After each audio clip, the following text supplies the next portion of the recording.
Oke, kita berjumpa lagi di perkuliahan online kali ini. Kita membahas topik yang baru, yaitu topik tentang gas.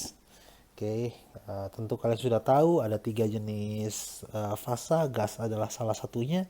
Kita sudah membahas terkait padatan, kita sudah membahas juga terkait cairan. Saat ini kita membahas tentang gas.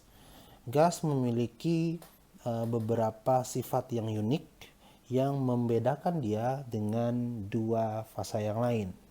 Yang pertama, gas itu bisa dikompresi, okay? Dapat dikompresi atau compressible. Dia dapat ditekan. Yang kedua, gas itu mengisi keseluruhan volume dari wadah atau kontainer. Mengisi keseluruhan volume wadah. Sebagai contoh, misalkan saya punya suatu kontainer seperti ini, oke, kemudian saya isi dengan air sebanyak 1 mol. Oke, 1 mol air itu 18 ml volumenya. Maka air hanya mengisi sebagian dari volume kontainer tersebut.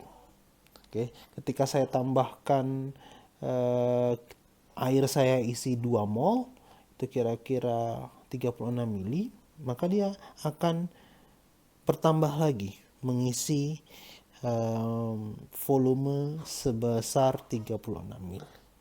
Tapi jika ke dalam kontainer yang sama, saya isi 1 mol gas, katakanlah gas oksigen, maka 1 mol gas oksigen itu akan mengisi seluruh kontainer, seluruh volume dari kontainer tersebut. Ketika saya tambahkan 2 mol, apa yang terjadi? 2 mol ini juga mengisi keseluruhan dari volume, tapi tentunya dengan jarak antar molekul yang semakin dekat karena semakin banyak. Jadi mau berapapun mol gas yang kita masukkan, gas tersebut atau molekul gas tersebut akan mengisi keseluruhan dari volume kontainer. Yang ketiga, sifat dari gas yaitu bercampur secara merata dan sempurna. Apa maksudnya? Merata dan sempurna. Bayangkan jika kita punya 2 kontainer, satu kontainer yang dipisahkan oleh sekat seperti ini. Katakanlah ini gas A dan ini gas B. Ketika kita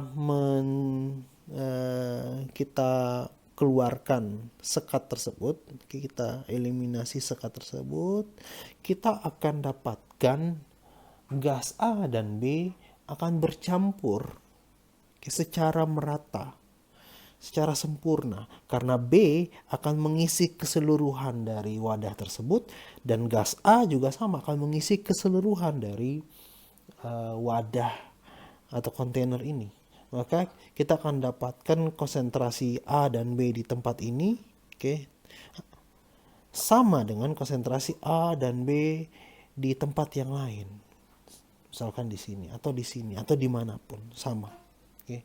Ini adalah sifat dari gas. Dia bisa bercampur secara merata dan sempurna karena tiap-tiap komponen gas akan mengisi keseluruhan kontainer.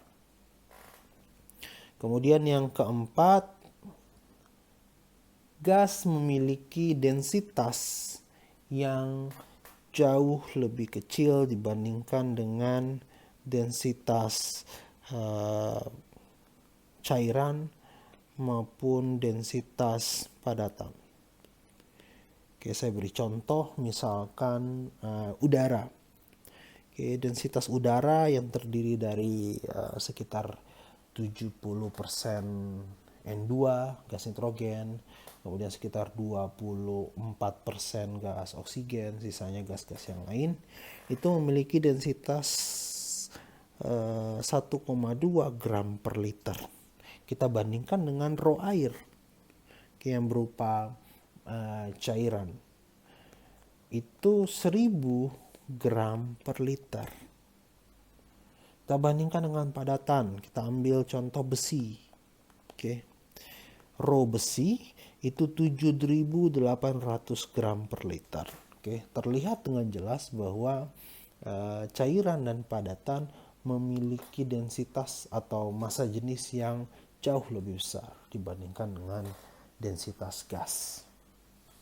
Nah, ini adalah sifat-sifat atau karakteristik yang dimiliki oleh gas yang membedakan dia dengan fasa cairan maupun fasa padatan.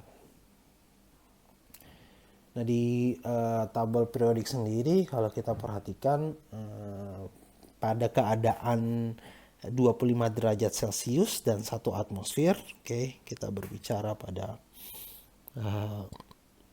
suhu ruang dan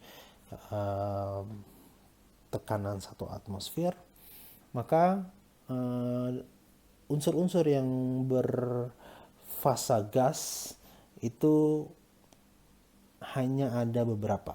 Dalam hal ini hidrogen hadir sebagai H2, kemudian nitrogen hadir sebagai N2, oksigen sebagai O2, kemudian F sebagai F2, Cl sebagai Cl2, dan sisa lain adalah gas mulia. Gas mulia bukan bersifat diatomik seperti gas-gas yang lain. Tapi gas mulia itu bersifat monoatomik. Kita punya helium, neon, argon, krypton, xenon, dan radon. Seperti itu. Jadi pada keadaan 25 derajat Celcius dan 1 atm hanya ada beberapa unsur saja yang bersifat atau berfasa gas. Kemudian ada juga molekul-molekul yang berfasa gas pada keadaan ini. Misalkan ada banyak sekali, ada CO2, ada CO, ada NO, ada NO2, H2S, dan lain sebagainya. Hal lain yang membedakan gas dengan cairan dan padatan adalah gas menekan ke segala arah. Nah, tentu kalian sudah tahu apa itu tekanan. Tekanan atau pressure dirumuskan sebagai gaya perluas area. Dengan satuannya yaitu Pascal. Pascal ini 1 Pascal sama dengan 1 Newton per meter kuadrat. Kemudian kita juga tahu ada satuan tekanan yang lain, misalkan 1 atm, 1 atmosfer. Ini menyatakan tekanan atmosfer bumi itu sama dengan 760 mmHg. Jadi untuk mengukur tekanan atmosfer atau tekanan udara, kita gunakan alat yang disebut dengan barometer. Nah, barometer ini seperti ini. Misalkan kita punya wadahnya kita isi dengan Hg, dengan merkuri. Kemudian kita di atasnya kita kasih tabung terbalik seperti ini. Nah, akibat adanya tekanan atmosfer, perlu saya jelaskan bahwa tekanan atmosfer itu disebabkan oleh gaya berat dari molekul-molekul di udara yang dipengaruhi atau tertarik ke bawah karena gravitasi bumi. Jadi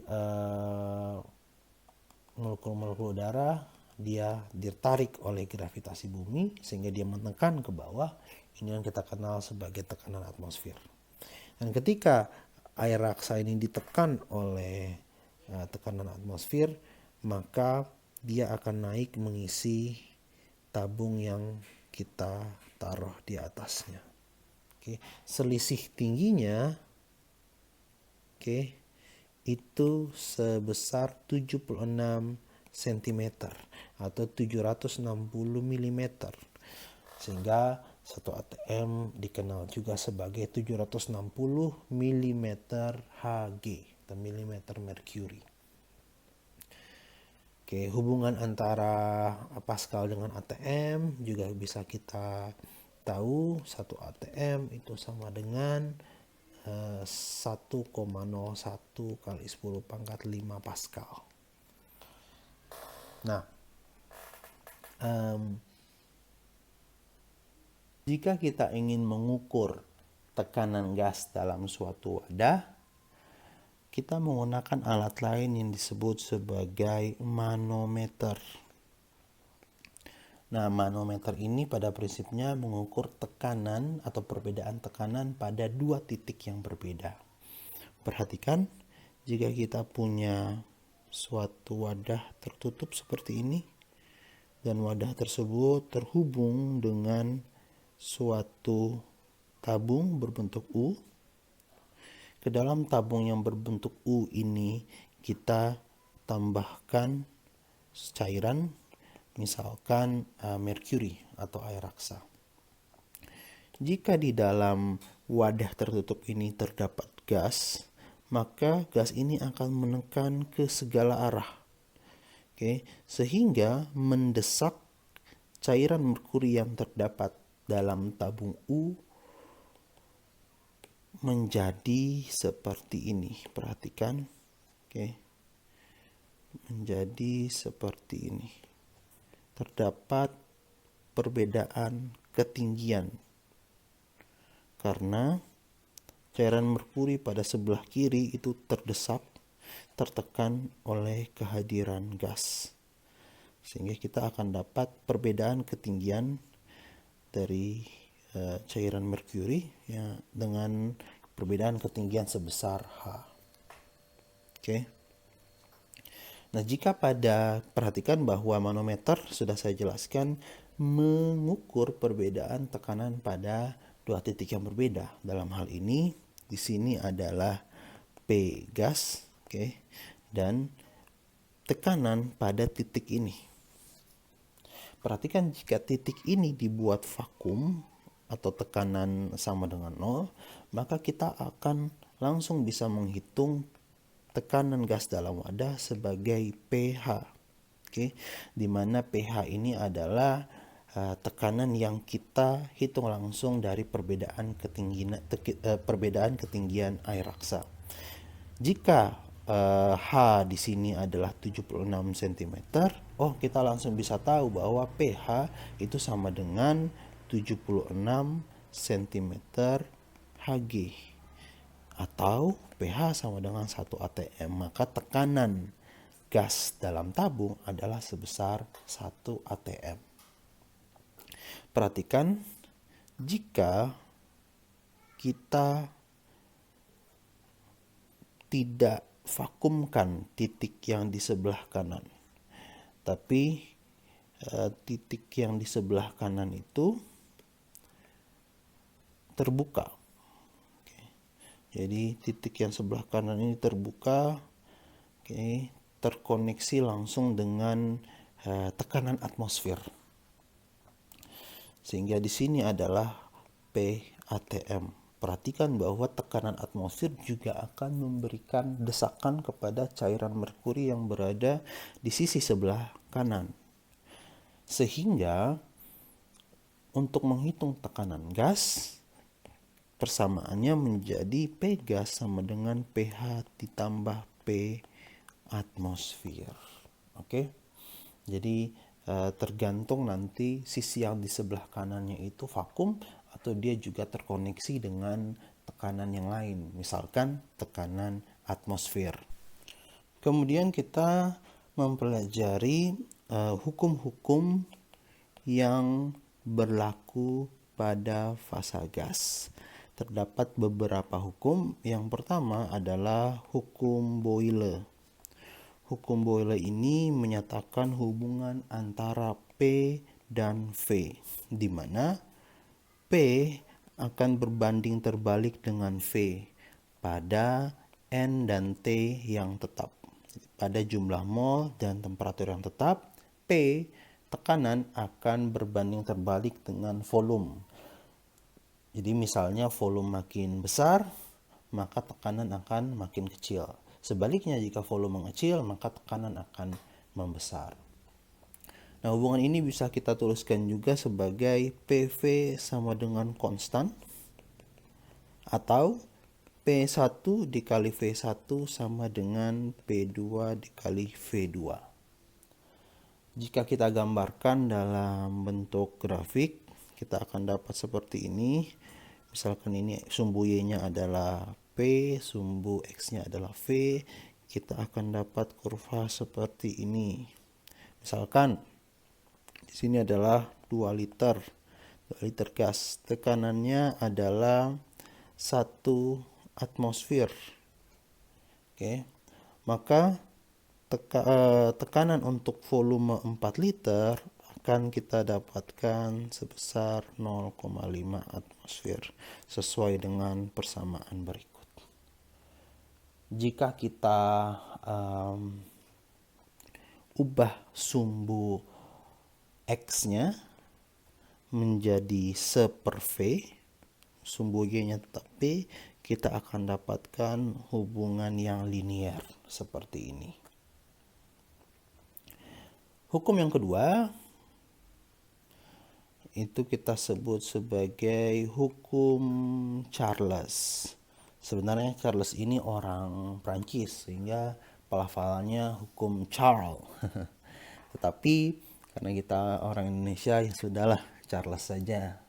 Nah, hukum Charles ini menyatakan hubungan antara volume dengan temperatur.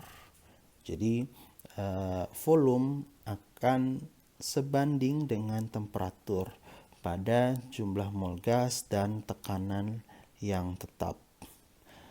Jadi jika temperaturnya naik, volume gas juga akan naik. Jika temperatur turun, volume gasnya juga akan turun. Bisa kita tuliskan sebagai V per T sama dengan konstan, atau V1 per T1 akan sama dengan V2 per T2. Jika kita gambarkan grafiknya, kita akan dapat grafik seperti ini. Perhatikan sumbu Y-nya adalah volume, sumbu X-nya adalah temperatur. Oke. Kita akan dapatkan hubungan linear seperti ini. Oke, perhatikan jika ini adalah P1. Jadi kita ukur hubungan antara V dan T pada suatu tekanan, kita sebut sebagai P1.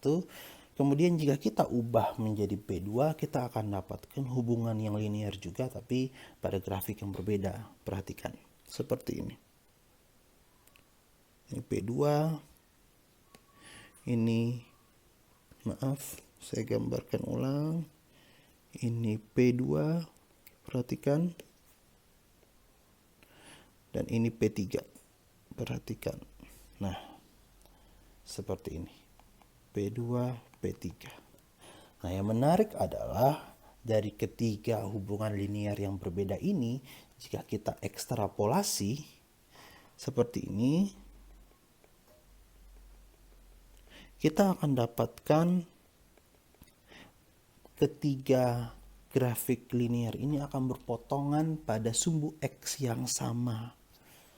Jadi walaupun hubungannya berbeda, pada tekanan yang berbeda, tapi kalau diekstrapolasi, mereka akan memotong titik di sumbu X yang sama. Oke, titik ini adalah T sama dengan minus 273,15 derajat Celcius. Inilah yang kemudian menjadi dasar penentuan suhu nol absolut. Atau 0 Kelvin, di mana 0 Kelvin ini sama dengan minus 273,15 derajat Celcius. Jadi sekarang Anda tahu 0 absolut atau 0 Kelvin itu penentuannya seperti apa. Kemudian hukum yang ketiga adalah hukum Avogadro. Oke, hukum Avogadro. Hukum Avogadro ini menyatakan hubungan antara V dan N, antara volume dengan jumlah mol gas, di mana V itu sebanding dengan jumlah mol gas. Jika jumlah mol gas meningkat, volume juga meningkat. Jika jumlah mol gas berkurang, maka volume juga berkurang. Hubungan ini pada P dan T yang tetap. Oke. Hubungan ini bisa kita nyatakan juga sebagai V per N sama dengan konstan. Oke. Atau V1 per N1 sama dengan V2 per N2. Jika kita gambarkan dalam bentuk grafik hubungan antara V dan N, kita akan dapatkan hubungan yang linear seperti ini. Nah, sekarang kita coba rangkum ketiga hukum ini. Oke, perhatikan. Hukum Boyle itu menyatakan P berbanding terbalik dengan V, atau P sebanding dengan se per V. Oke, kita bisa tulis juga P sebanding dengan se per V, namun bisa kita tulis juga seperti ini. Perhatikan, V sebanding dengan se per P. Oke, pada N dan T yang tetap. Hukum Charles itu menyatakan V sebanding dengan T pada N dan P yang tetap. Kemudian hukum Avogadro menyatakan V sebanding dengan N pada P dan T yang tetap. Perhatikan, ketiga hubungan ini dapat kita kombinasikan sehingga kita akan dapatkan V itu sebanding dengan NT per P. Atau PV per NT akan sama dengan suatu konstanta. Oke, suatu bilangan yang konstan. Nah, konstanta inilah yang kita kenal sebagai R atau konstanta gas ideal, yang besarnya sudah kalian tahu sendiri, 8,314 Joule per mol Kelvin atau 0,082 liter atmosfer per mol Kelvin. Oke. Sehingga kalian akan dapatkan hubungan yang sudah begitu terkenal, yang kalian juga sudah tahu, yaitu persamaan gas ideal. PV sama dengan nRT. Seperti itu. Nah, pada titik ini kalian harus tahu apa yang dimaksud dengan gas ideal. Perhatikan apa yang dimaksud dengan si gas ideal ini. Di gas ideal ini didasarkan pada beberapa asumsi. Yang pertama adalah molekul gas tidak memiliki volume. Oke, jadi misalkan kita punya suatu wadah dan ada molekul gas di dalamnya, maka sebenarnya volume itu harusnya volume total wadah dikurang dengan volume molekul gas. Kan molekul gas itu juga merupakan suatu benda. Dia punya volume, dia menempati ruang.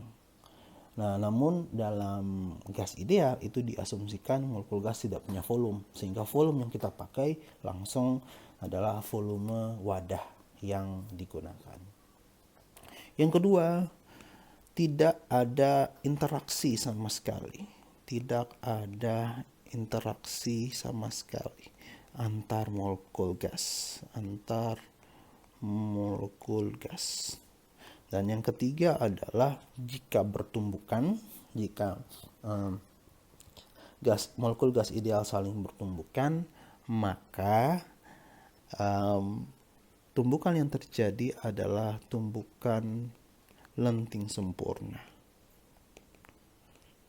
Lenting sempurna. Seperti itu. Oke. Nah, inilah asumsi dari gas ideal. Dan kalian tentu sudah familiar dengan persamaan gas ideal, PV-nRT, seperti ini.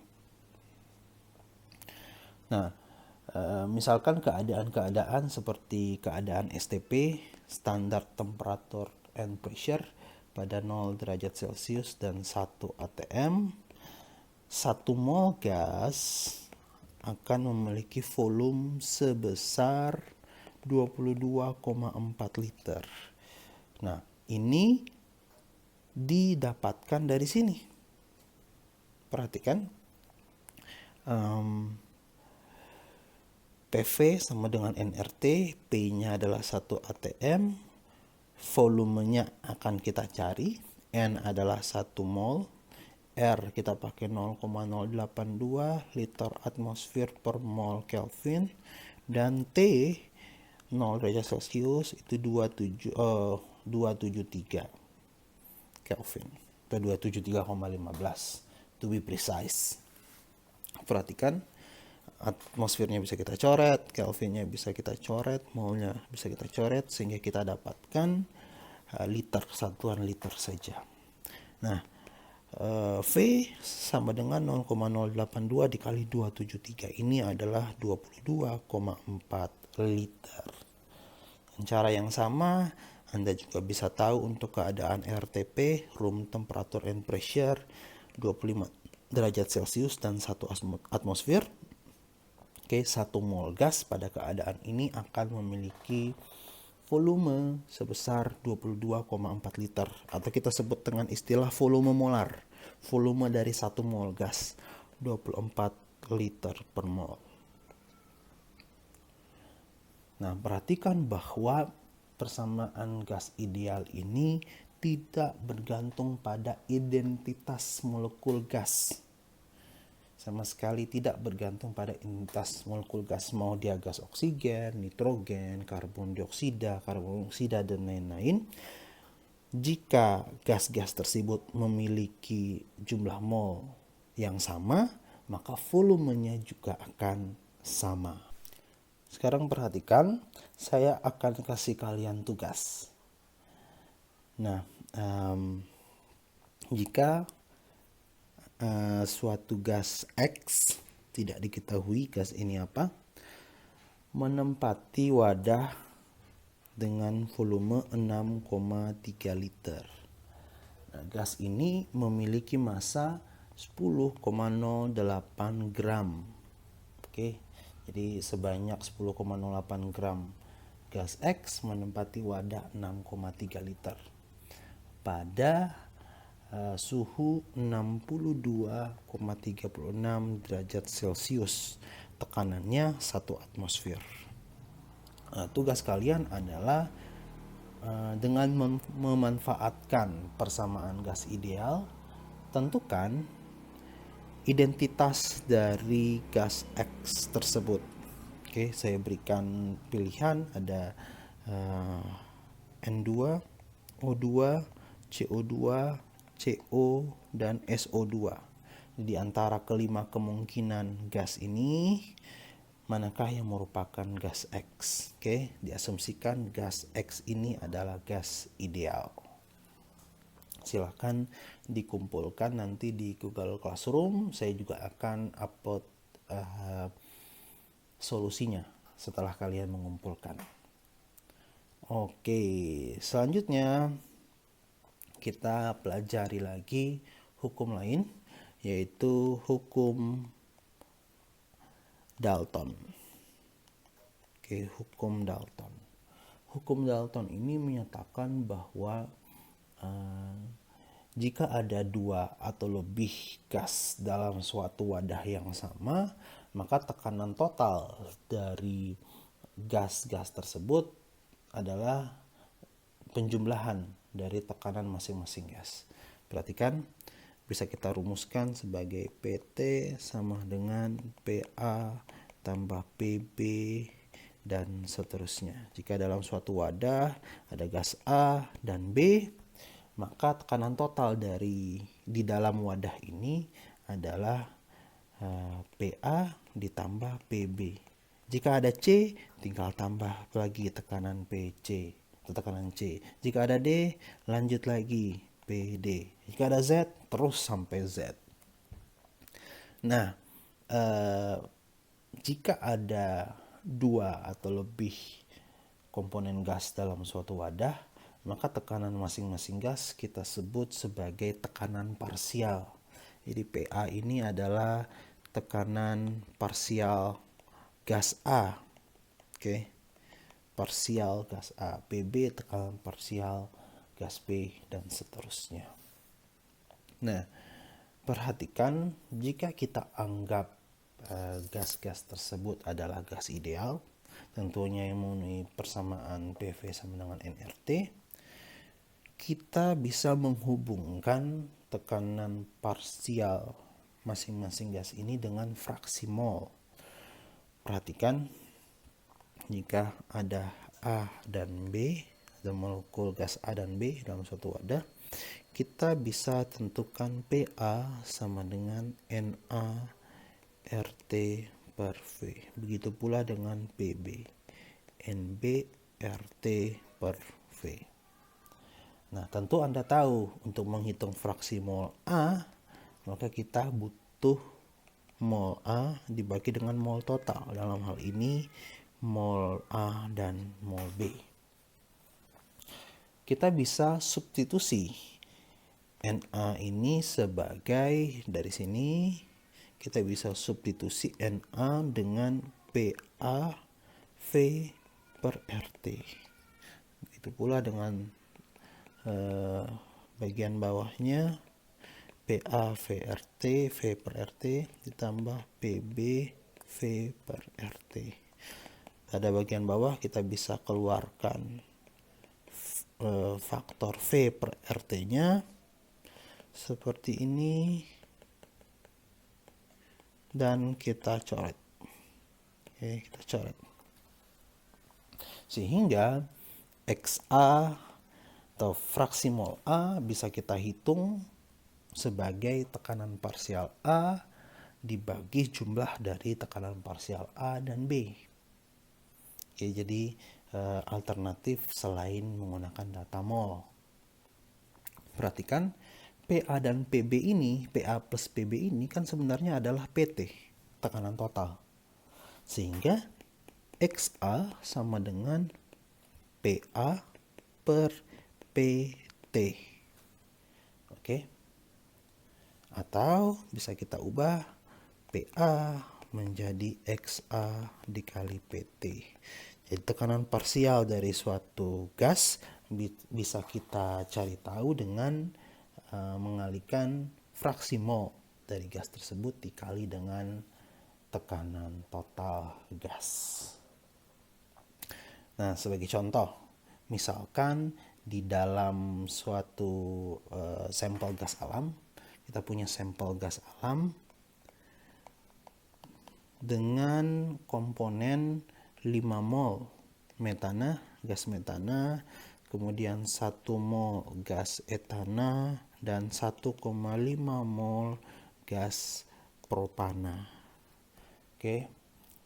Tekanan total dari sampel gas alam tersebut adalah 2 atmosfer. Oke, kita diminta untuk menentukan tekanan parsial dari gas etana. Nah, untuk itu kita perlu tahu dulu fraksi mol dari gas etana. Di mana fraksi mol dari gas etana XC26 sama dengan mol dirinya sendiri dibagi dengan mol total. 5 tambah 1 tambah 1,5. Kita akan dapatkan fraksi mol gas etana sebesar 0,133. Oke, langsung tekanan parsial dari etana akan sama dengan X etana dikali tekanan total sama dengan 0,133 dikali 2 atmosfer. Kita akan dapatkan tekanan parsial gas etana sebesar 0,266 atmosfer. Seperti ini. Sekarang saya ingin membahas contoh soal. Ini diambil dari soal ujian 2 Kimia Dasar B semester yang lalu. Perhatikan, gas dalam airbag dapat diperoleh dari reaksi oksidasi grafit oleh padatan strontium nitrat menghasilkan gas N2, CO2, dan padatan strontium oksida. Perhatikan pada soal B, diminta untuk menghitung massa grafit yang diperlukan untuk menghasilkan gas sebanyak 50 liter pada 1,3 atm dan 25 derajat Celcius. Reaksi diasumsikan berlangsung sempurna dan gas bersifat ideal. Perhatikan, untuk menjawab pertanyaan ini kita harus menyetarakan dulu persamaan reaksinya. Pada bagian reaktan kita punya karbon dan strontium nitrat. Pada bagian produk kita punya N2 gas, CO2 gas, dan padatan strontium oksida. Oke, kita setarakan, kita akan dapatkan 5C, 2 strontium nitrat, kemudian 2 nitrogen, 5 karbon dioksida, dan 2 strontium oksida. Nah, karena gas itu kita asumsikan bersifat ideal, kita bisa pakai persamaan PV/nRT. Kita punya P yaitu 1,3 atmosfer, kita punya V 50 liter, kita akan mencari mol gas, dikali 0,082 liter atmosfer per mol Kelvin dikali T, kita pakai 25 tambah 273. Jangan lupa satuan daripada temperatur harus dalam Kelvin. Oke. Ini bisa kita coret. Oke, sehingga kita akan dapatkan mol gas sama dengan 2,66 mol. Perhatikan, mol gas di sini adalah gabungan dari mol N2 ditambah mol CO2. Oke, perhatikan persamaan gas ideal itu mengabaikan identitas molekul gas. Mau molekul gas apapun akan diperlakukan sama.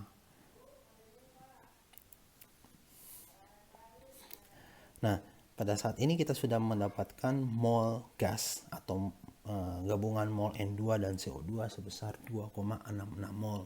Setelah itu kita harus menghitung mol dari grafit. Caranya bagaimana? Kita gunakan stoichiometri biasa, perbandingan koefisien. Koefisien grafit adalah 5 per koefisien gas. Dalam hal ini jumlah koefisien N2 ditambah CO2. 2 plus 5 dikali 2,66 mol sama dengan 1,9 mol. Oke. Sesudah mendapatkan mol, secara sederhana kita bisa menghitung massa grafit sebesar 1,9 mol dikali 12 gram per mol. Kita akan dapatkan massa grafit sebesar 22,82 gram.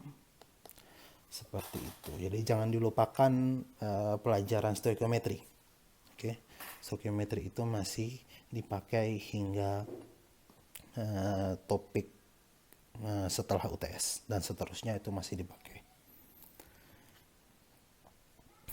Kemudian sekarang kita menjawab subsoal C. Perhatikan, berdasarkan subsoal 1B, hitung tekanan parsial nitrogen dalam airbag tersebut.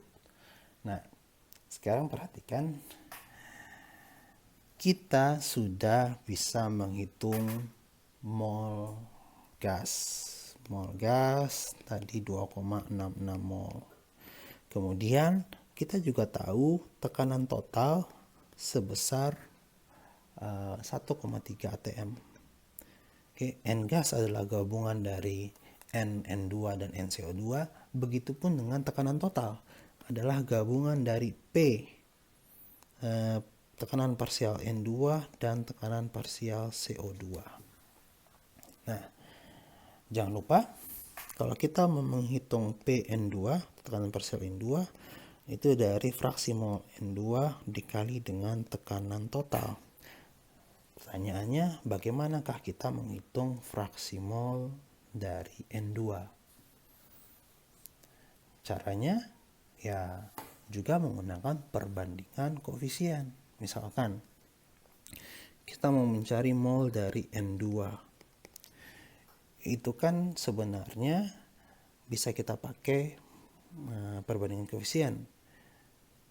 Mol N2 sama dengan 2 dibagi 2 plus 5. Oke, 2 dibagi 2 plus 5 di sini.